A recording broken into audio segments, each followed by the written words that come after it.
It is that most wonderful time of year again, the Halloween season. What did you think I meant?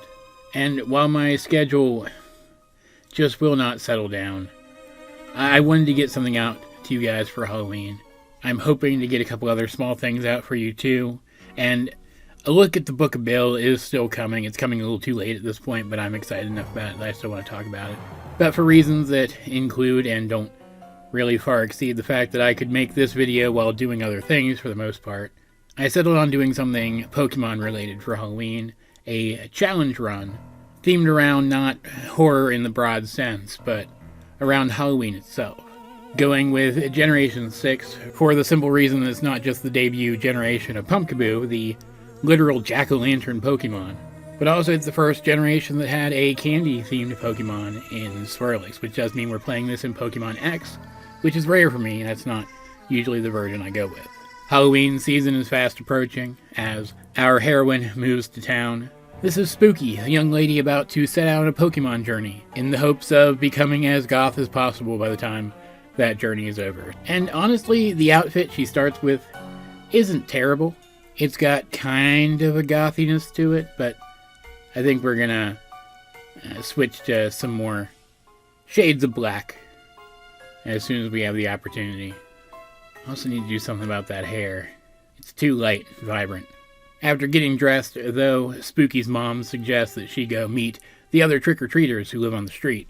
So she goes and introduces herself to her new friends, giving her a nickname befitting of how magnificent she is as a cute goth girl, as well as a Pokemon that she names Costume, as not only is a costume the first thing a person usually thinks about when planning their Halloween, this little fox-themed Pokemon is going to be assembling its own Halloween costume as our journey continues. From there, she shrugs off a battle with Shauna and sets out on her journey proper, traveling through the not spooky enough woods between her hometown and the first location in this game with a gym, where I go to say trick-or-treat to the gym leader, Viola. And that's a gym that you might expect to be relatively easy for Spooky, starting with a fire-type Pokemon, but Viola's not a pushover.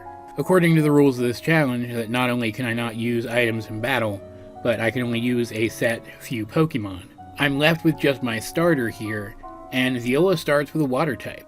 It may take neutral damage from fire moves, being part bug. It can also weaken my fire moves with water sport, and do massive damage to a fire type with bubble. And then, even if I get past it, I still have to deal with a Vivillon, which, even though it can't do a ton of damage to Costume, has the move Infestation, which does passive damage, which ignores type.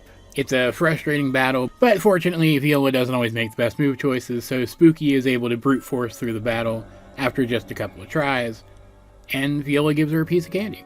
After all, that is how trick-or-treating works. Feeling pretty happy with her quest so far, Spooky sets out for the location of the next gym, capturing another Pokemon along the way, a Swirlix that she names Candy. As it's like cotton candy that turns into a baked sweet. Well, theoretically, it does, anyway. It can't evolve for us, because we don't have the ability to trade. For reasons I don't want to get into, because of course, this is a perfectly legitimate copy of Pokemon X that I'm playing this game on. Still, Candy is one of the, at this point, new to the franchise, Fairy-type Pokemon, and he's not a terrible one. His moves start out kind of gimmicky. He's one of those helpy Pokemon, kind of like a Plusle or a Minun or something. But Fairy-type moves hit Dark types, which are pretty common in this game. And he's immune to Dragon-type attacks, which definitely could come in handy. And as he levels up and his moves get better, especially once TMs start to come into it, he will be able to do stuff throughout this playthrough. Annoyingly, the road between Santaloon City, where Viola's gym was, and Cyllage City, where Grant's is a long one. It is the longest path between any two gyms in the entire franchise. I don't actually know if that's true. It definitely feels like it, though. But Spooky is dedicated to her quest, and she keeps to it, and eventually reaches Cyllage City, where she can barely even get past the first gym trainer in Grant's gym. Yeah, Candy might end up being useful, but right now he's incredibly weak, even after getting experience through the experience share, via Costume's many battles along the way. Now, to be fair, I didn't battle every trainer between Santaloon City and here, but I battled most of them, and Candy just isn't really strong enough to do anything here. I hope he'll be able to do something against one of Grant's Pokemon, as it is part Dragon type, but right now, he's not much help. And it's a rock gym, so Spooky's only other Pokemon, Costume, is at a massive disadvantage here. This was, believe it or not, one of the toughest battles in this entire run. I took it on multiple times, using the gym trainers here in the gym to level up a bit before I finally got to Grant in the first place, but it was clear that I was just not strong enough to beat him yet, so I went back, rebattled as many trainers as I could get to easily that I hadn't battled on the way here, and then went north along Route 10 and battled all the trainers up there too, to try to get some more levels, and then I even grinded a little bit after that, and I came back with a semblance of a plan. Fortunately, at this point, Costume has begun to put together his costume, so he has evolved into a Breakson, which does help. That increases the amount of damage he can take and the amount of damage he can put out.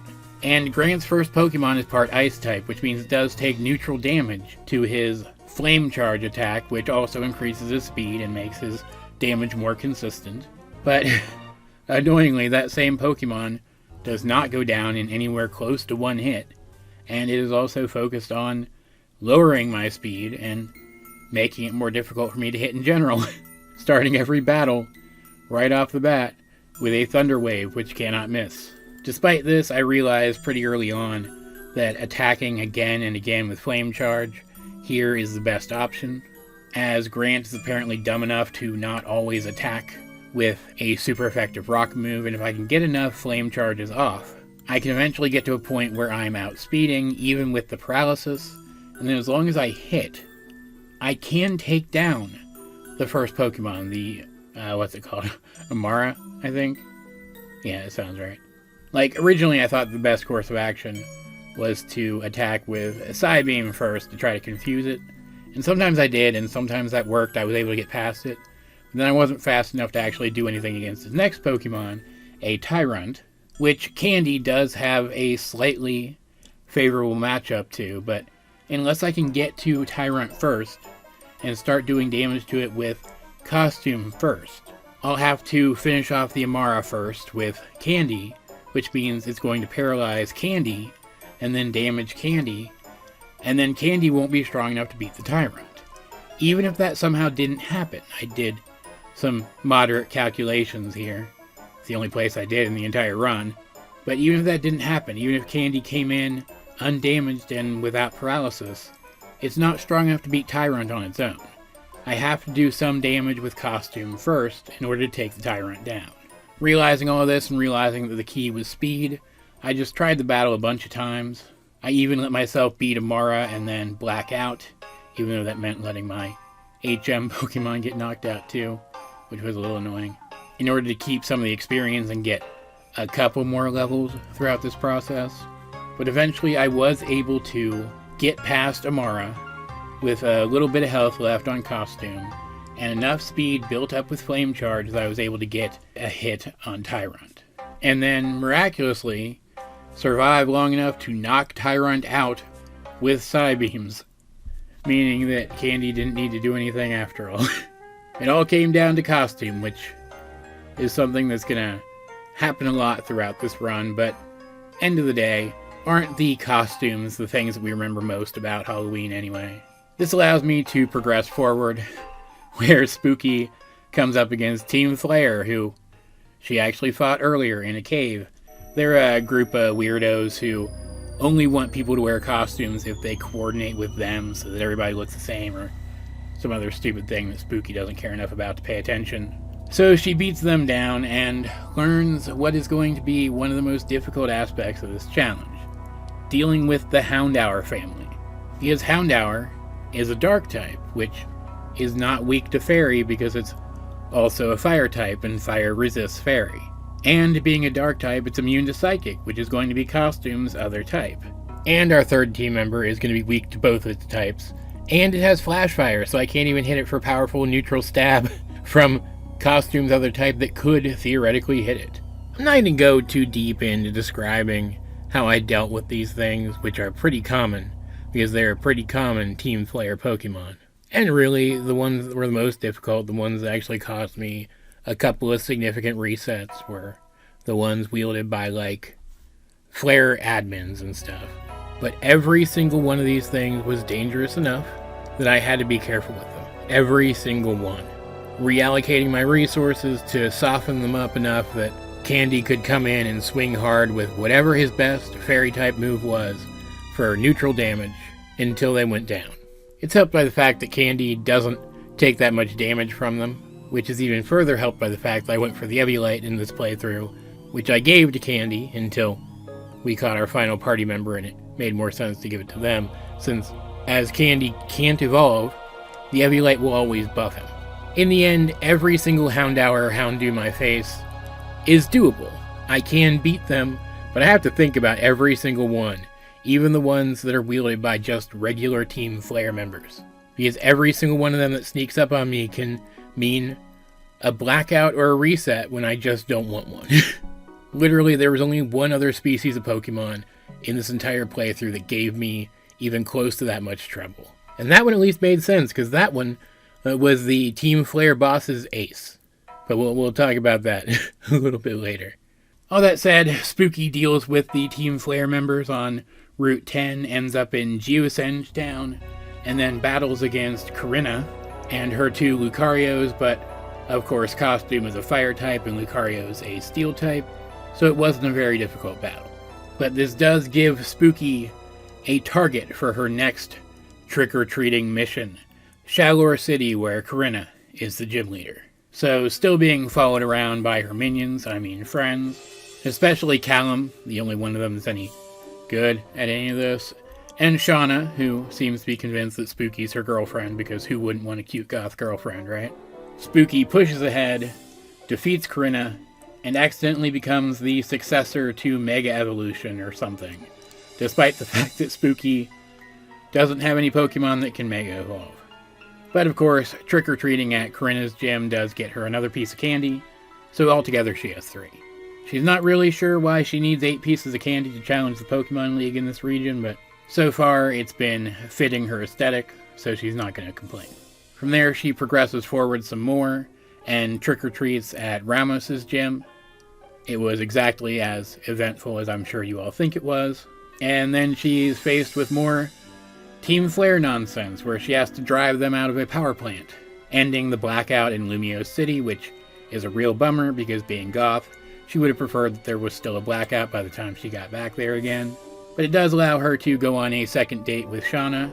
First they had a fireworks date, and now they're having a date to see the Eiffel Tower light up. It's very romantic. This also, fortunately, opens up the electric-type gym for Spooky to trick-or-treat at it. It's another gym battle that isn't much to write home about, frankly. But it does net her piece of candy number 5, and opens the way to Laveer City, which is a really, really fortunate place for Spooky. Because not only is Laveer City really creepy, it's like a Fey village, which is just awesome. But opening the way to Laveer City also opens the way to Route 16, a little further down the way, which is where Spooky can finally catch her third and final team member, Decoration. A Pumpkaboo, which also cannot evolve for the same reasons that I'm not going to get into, that Candy can't evolve. But that's okay, because now Spooky can move the Eviolite over to Decoration, who is already fairly tanky, allowing him to take more hits, which is great, because he has Leech Seed, allowing him to recover health.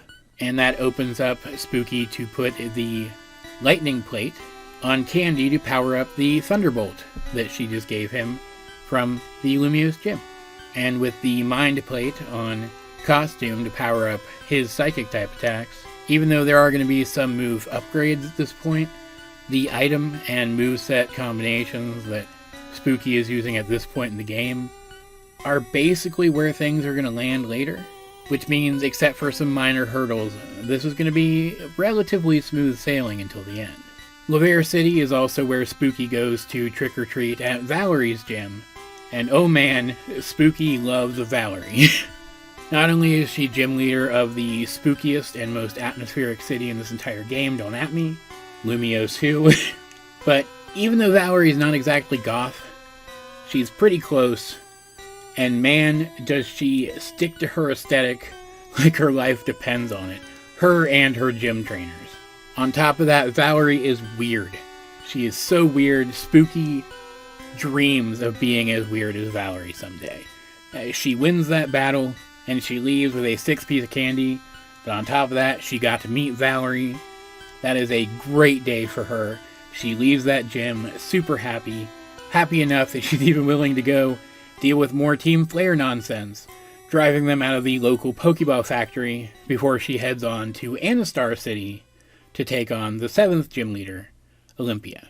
Olympia being a relatively difficult gym leader, especially in these limited challenge runs.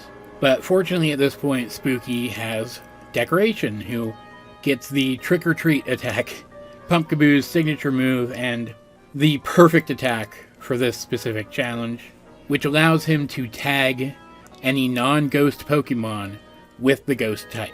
With the exception of normal types, who would keep their normal typing and still be immune. And ghosts, of course, as I already mentioned. This attack can take any Pokemon that takes neutral damage from ghost type and makes that damage super effective. Or if they resist the ghost type, it makes the damage neutral, or, most importantly for our purposes here, if they're already weak to it, that weakness becomes a 4 times weakness. So any psychic type becomes 4 times weak to Decoration's Shadow Ball. And on top of that, because Darkness hits the same weaknesses as Ghost, for the most part, the Thief that's still on costume can hit all of those same Pokemon for 4 times damage too. It's not like a competitive move, at least I've never seen a set that uses it, but it is so much fun in-game. There are definitely some battles in this gym where it's just more effective to go in full force with costume, but there are some battles that I would not have gotten past as easily as I did. If not for Trick or Treat, it was a lifesaver here. I really enjoyed using it. I haven't used it this much ever, and it was a lot of fun. At this point though, Team Flare starts acting up again, with their hideout under a cafe in Lumio City opening up. And while Spooky, at the end of the day, doesn't really care about their shenanigans, that does seem like a pretty good place to go and see if anybody will give her any more candy. So she goes and checks it out, only to discover that they're trying to summon some kind of giant rock candy sculpture from under the ground or something. Again, she wasn't really listening. But nobody can have more candy than she does, so of course she's going to have to stop them from doing that. First, though, in order to get into the hideout in the first place, she has to get past their leader, Lysander, and we get a look at that other problematic species of Pokemon that I mentioned earlier, Gyarados, the worst of which is by far Lysander's Gyarados. Every Gyarados hits hard, but his is particularly troublesome. I assumed when I was planning this run, planning this run, that Gyarados wouldn't be that difficult. That I could give Swirlix a Thunderbolt, and then later, when Gyarados Mega Evolved, I could hit it with the Dazzling Gleam that I got from Valerie. But I did not realize when I was, again, in air quotes, planning the run, that Gyarados knows Iron Head. Which means that every time I fought this thing, and there are 3 relatively tough battles against this thing over the course of the game, my ace Pokemon, the one that I planned specifically to deal with this monster, was gonna take a hit from a super effective move with a chance to flinch. And there were multiple times where I had to replay these battles, because nonsensically, Iron Head hit and flinched and hit and flinched every single time it hit poor Swirlix the entire fight for multiple fights in a row. It was so annoying. Fortunately, this team is tricky enough, appropriately enough, being a Trick or Treat playthrough.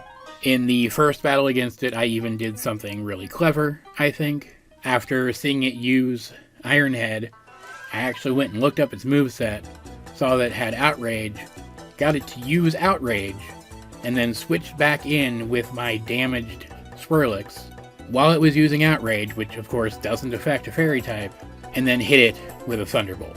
That didn't kill, but still, I think that was a pretty clever move, which tells you how good I am at this game if I think that was clever. Still, Spooky does defeat Lysander here, clear out the base, and learn about that giant rock candy statue, and also that apparently Lysander has Slenderman locked up in the basement for some reason.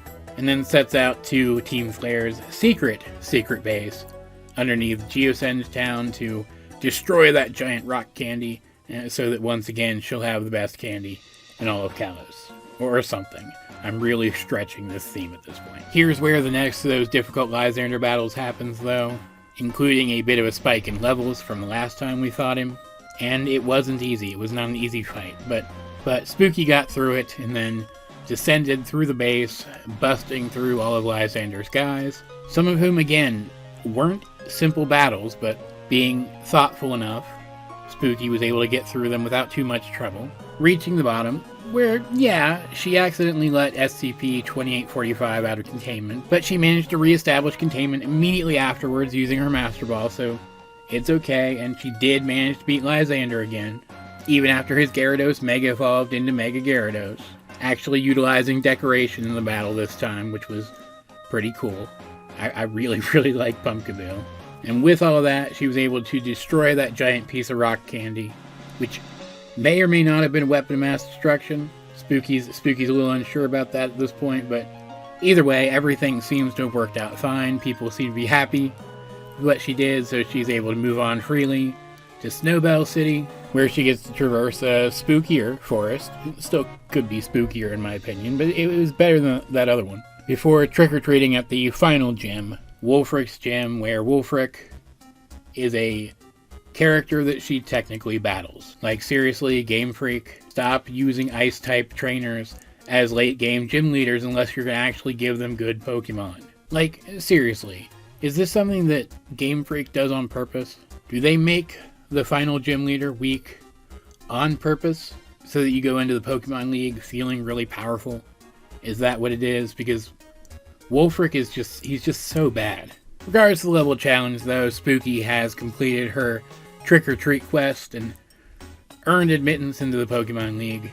A bunch of other stuff happens before she actually gets there, but I'm not going to talk about it because, frankly, she doesn't really care, and neither do I.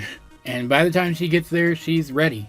She's long since grinded everybody up to equal levels, and they progress pretty equally from there. All of her Pokemon have something they bring to the table. Costume is by far the most powerful, but decoration can also get a lot done if he has time to get going, i.e. he's fighting somebody that he can survive a few hits against. He's a really solid, pretty bulky mixed attacker, and Candy fills a decent niche as a guy who's literally just there to hit super effective the things that he hits super effective, and or be immune or resistant to dragon or dark type moves. I really think that one of these guys is going to carry here, but everybody is going to play a part. And now granted, I don't really plan these runs out, in case I hadn't made that clear.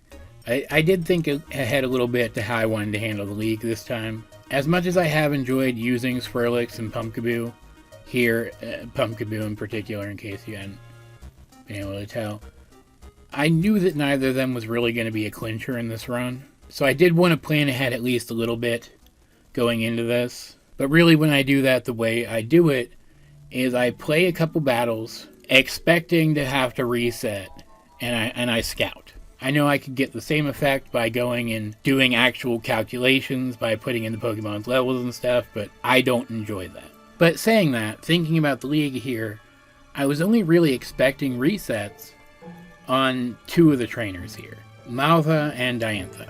I thought I might get some on Seabold, just because my starter and strongest Pokemon is weak to all of his, but especially on Wickstrom and Drasna, I was not expecting any. Because at this point, again, my starter is a powerful fire type. I have Flamethrower. I had to be a little delicate around Probopass a little bit to ensure that I could do the damage that I needed to knock it out, but the rest of his entire team was a sweep. It wasn't even close. And whereas Drasna might have been difficult, Psychic was powerful enough to knock out her lead with one hit, and then I was able to set up against Altaria, who can't hit Costume particularly hard anyway, and its hits get weaker and weaker every time I Calm Mind up, and then sweep the rest of her team with Psychic as well. Against Seabold, I did lead with Candy, relying on Thunderbolt to take out at least one of his Pokemon, minimizing the amount of work that Decoration and Costume would have to do themselves.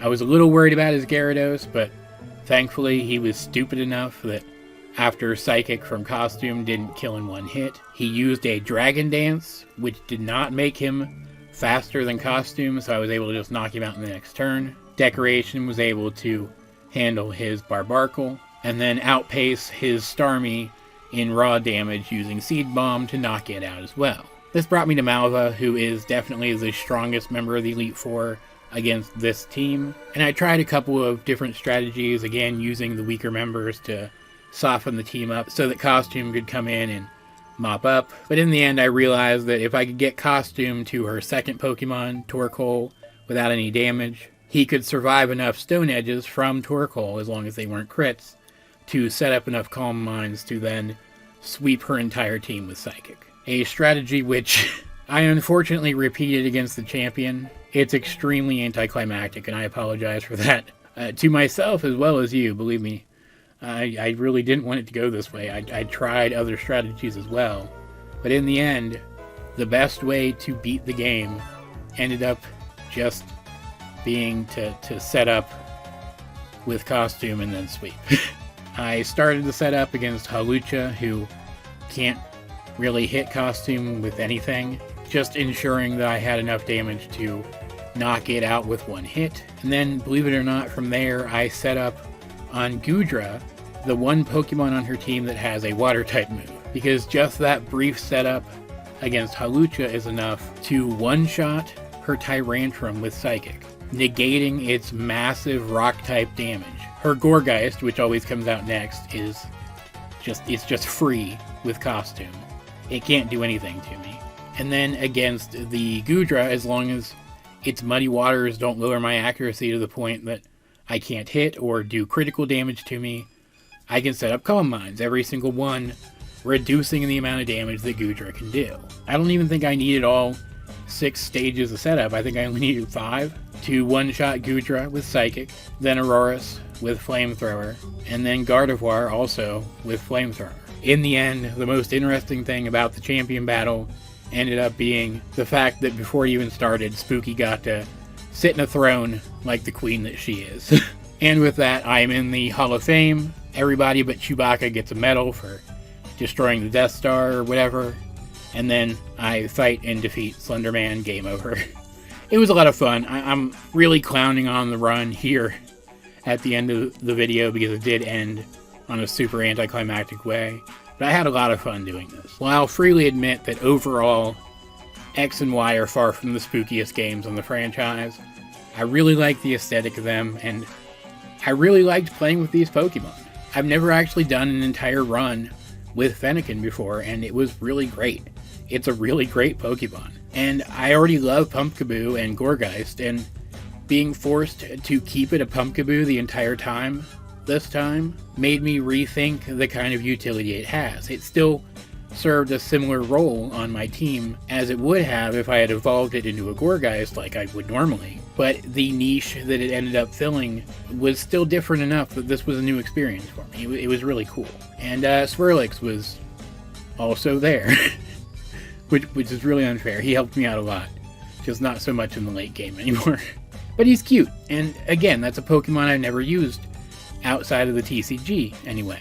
So that, of course, again, added to the experience. Overall, I don't know that this specific run is really one that I'd recommend that any of you guys try, but I had fun with it, and I hope that I have managed to entertain you guys by bringing you along for the ride.